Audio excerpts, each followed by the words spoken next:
comme elle est, dans sa beauté, dans ses imperfections aussi, sans doute, on en trouverait. Et aussi que, eh bien, peut-être un jour, Saint-Nizier, on sait que tout est possible, hein, mais ne sera plus. Mais aujourd'hui, nous sommes là, dans cette église.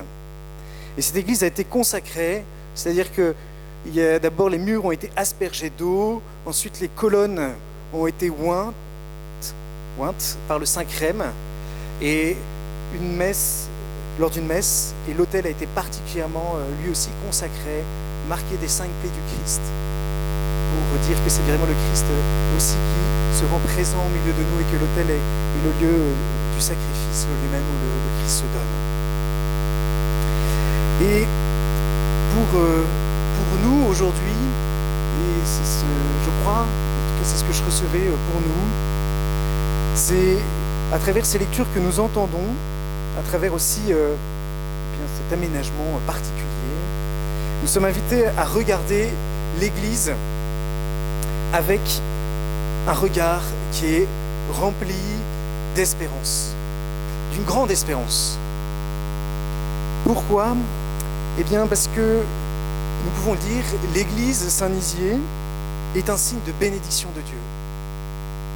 Et encore, parce que l'Église Saint-Nizier est l'Église avec un grand E, l'Église, vraiment cette Église, l'Église du Christ qui est en train de s'accomplir.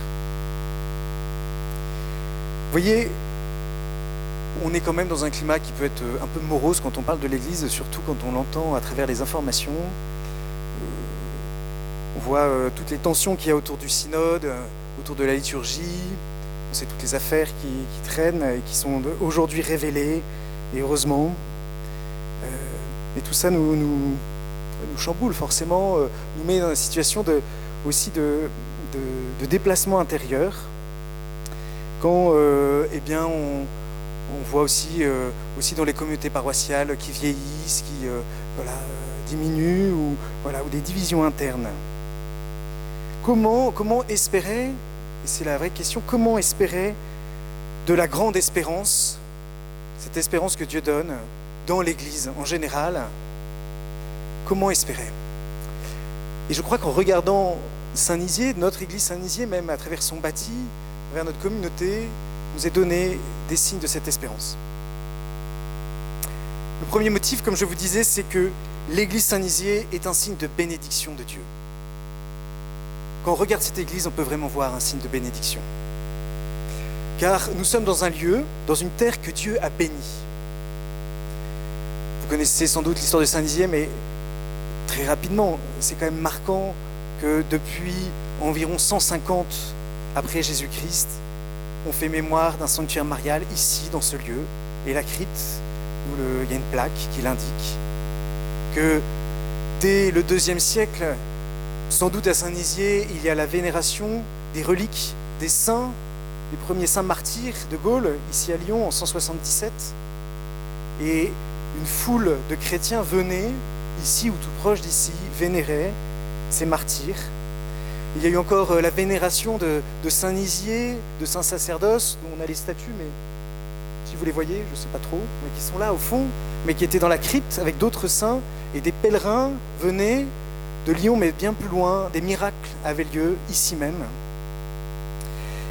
Et puis, encore aujourd'hui, nous avons la joie, on pourrait citer bien d'autres, mais nous avons la joie d'avoir le tombeau de Pauline Jaricot et d'avoir aussi des pèlerins qui viennent du monde entier pour ici savoir que quelque chose de particulier s'est passé à Saint-Nizier, la conversion de Pauline.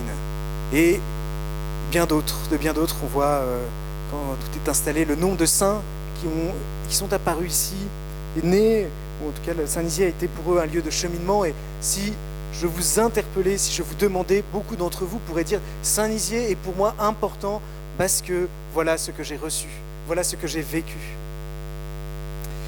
Oui, Saint-Nizier est un lieu de bénédiction. Et il faut le reconnaître simplement, ce n'est pas d'orgueil de dire ça, mais en grande humilité de dire mais oui, le Seigneur se donne ici. Et Dieu, dans l'histoire, n'a jamais retiré sa bénédiction. Dans l'histoire de Saint-Nizier, c'est marquant de voir qu'il y a eu des invasions, les invasions des Sarrasins. Il y a eu l'incendie des Vaudois, ici à Saint-Nizier. Il y a eu le saccage des protestants. Il y a eu tous les affres du temps, de nombreuses restaurations, mais ce lieu lui-même, eh bien, s'il a changé, a été reconstruit, il a été rénové, mais il a été embelli si on veut, mais le bâtiment a évolué en fonction des époques et du temps, mais de son côté, la bénédiction de Dieu est restée la même. Dieu a continué de donner ses bénédictions ici même. Et cette bénédiction demeure. Voilà, parce que, et c'est ça aussi, quelle source d'espérance de savoir que quand Dieu bénit, il ne retire jamais sa bénédiction. Bien au contraire, il renouvelle sa bénédiction. Et c'est bien ce que dit la prière de Salomon que nous entendons dans la première lecture lors de la consécration du temple. Salomon dit, Dieu d'Israël, il n'y a pas de Dieu comme toi, ni là-haut dans les cieux, ni sur la terre ici-bas, car tu gardes ton alliance et ta fidélité envers tes serviteurs. Qu'est-ce qui est le propre du Dieu d'Israël, de notre Dieu? C'est qu'il est fidèle, il garde son alliance. Et c'est bien ce que le peuple juif continue aussi de contempler lorsqu'il va au temple aujourd'hui. Le temple est détruit, mais ils vont, ce que nous appelons le mur des lamentations, ce qu'eux appellent tout simplement le mur occidental du temple, et ils viennent prier car ils savent que la bénédiction ne passe pas. Même si le temple est détruit, c'est toujours un lieu de bénédiction, et tout ça est dans la main de Dieu. Et donc ils viennent y prier. Quelle grande espérance de savoir que ici même, dans cette église Saint-Nizier, Dieu a répandu ses bénédictions et continue de les répandre. Dieu a béni, c'est pour toujours. Dieu ne retire jamais sa bénédiction. Et comme nous l'avons entendu dans l'Évangile, Jésus dit à Pierre, tu es Pierre, et sur cette pierre je bâtirai mon église, et la puissance de la mort ne l'emportera pas sur elle. La puissance de la mort ne l'emportera pas sur elle. Voilà notre premier motif d'espérance et aussi d'action de grâce. Un deuxième motif d'espérance et d'action de grâce, c'est que, eh bien, ici à Saint-Nizier, dans cette église, l'église du Christ est en train de s'accomplir. Oui, l'église n'est pas une question du passé, n'est pas une donnée passée qu'il s'agit de préserver, n'est pas une barque qui prend l'eau et qu'il faudrait tenir sur les flots agités. Non, l'Église est toujours un chantier en cours de réalisation. Le fait de tout changer nous rappelle cela. Et l'Église est un chantier, et nous sommes invités à y prendre part.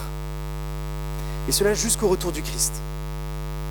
La deuxième lecture nous éclaire bien là-dessus, lorsque, il nous est dit, et Saint Pierre nous dit, vous êtes une descendance choisie, un sacerdoce royal, une nation sainte, un peuple destiné au salut.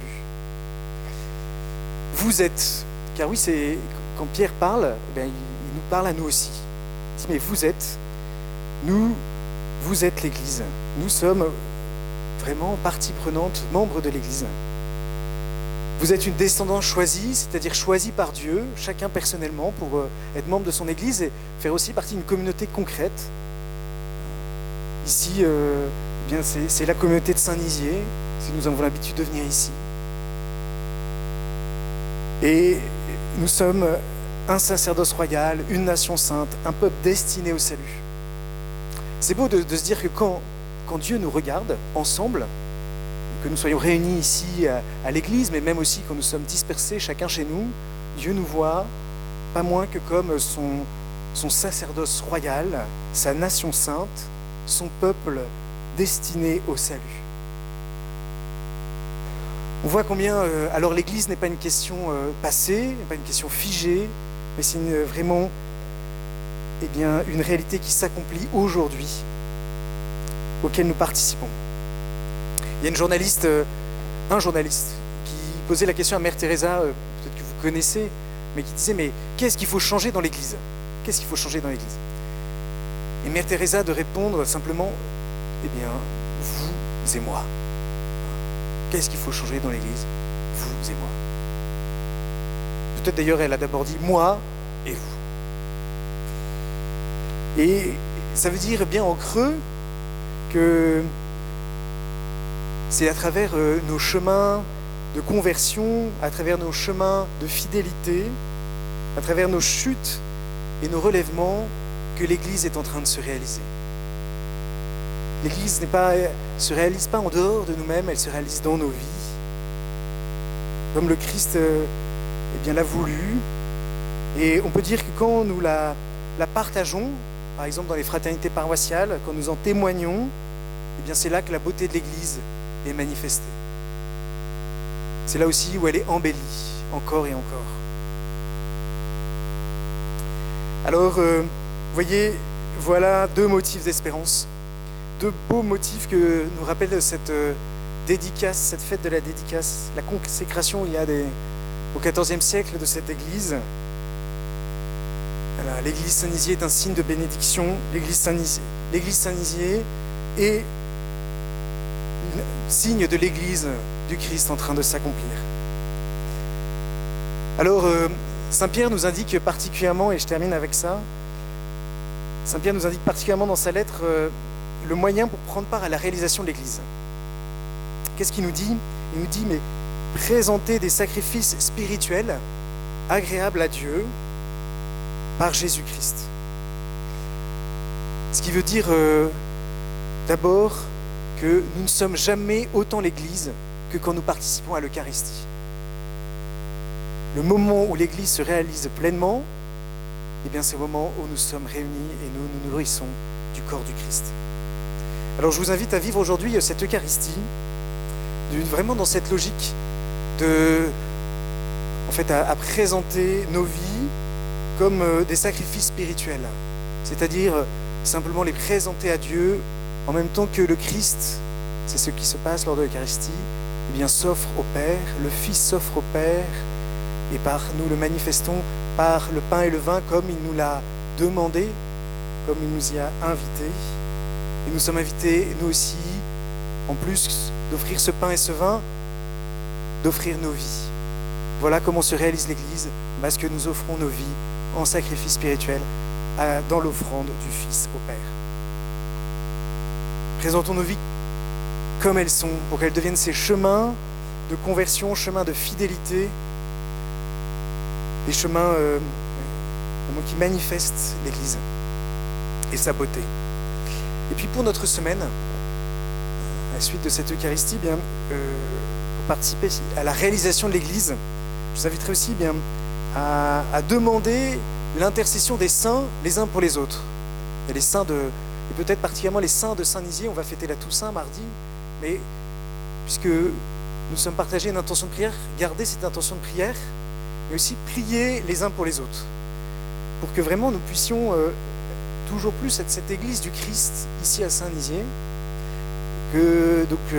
priez pour les uns pour les autres, priez pour vos prêtres, priez comme nous prions pour vous, priez et demandons l'intercession des saints.